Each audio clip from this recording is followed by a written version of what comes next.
ഒക്കലിൽ ആധുനിക സജ്ജീകരണങ്ങളോടെ നിർമ്മിച്ച veterinary dispensary കെട്ടിടത്തിന്റെ ഉദ്ഘാടനവും സമർപ്പണവും നടന്നു. 47 ലക്ഷം രൂപ ചെലവിട്ടാണ് നിർമ്മാണം. എറണാകുളം മൃഗസംരക്ഷണ വകുപ്പ് പുതിയതായി നിർമ്മിച്ച ഒക്കൽ വെറ്റിനറി ഡിസ്പെൻസറി കെട്ടിടത്തിന്റെ ഉദ്ഘാടനവും സമർപ്പണവും മൃഗസംരക്ഷണ ക്ഷീരവികസന വകുപ്പ് മന്ത്രി ജെ ചിഞ്ചുറാണി നിർവഹിച്ചു. MLA അഡ്വക്കേറ്റ് എൽദോസ് കുന്നപ്പള്ളി അധ്യക്ഷത വഹിച്ചു. ഒക്കൽ പഞ്ചായത്ത് വൈസ് പ്രസിഡന്റ് മിനി സാജൻ സ്വാഗതം പറഞ്ഞു. എറണാകുളം ജില്ലാ മൃഗസംരക്ഷണ ഓഫീസർ സജികുമാർ ജി റിപ്പോർട്ട് അവതരിപ്പിച്ചു.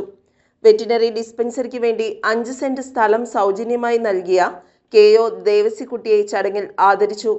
മൃഗങ്ങളിലെ ആനുകാലിക രോഗങ്ങളും പ്രതിരോധ മാർഗങ്ങളും എന്ന വിഷയത്തെക്കുറിച്ച് veterinary surgeon doctor Jessy K George ക്ലാസുകൾ നയിച്ചു.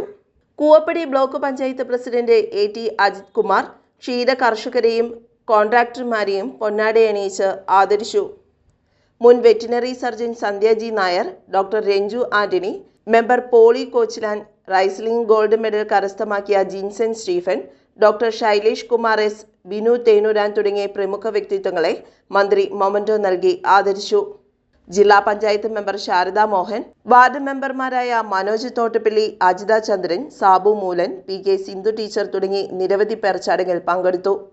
ഡോക്ടർ ശൈലേഷ് കുമാർ നന്ദി രേഖപ്പെടുത്തി. News desk, Perumbavoor.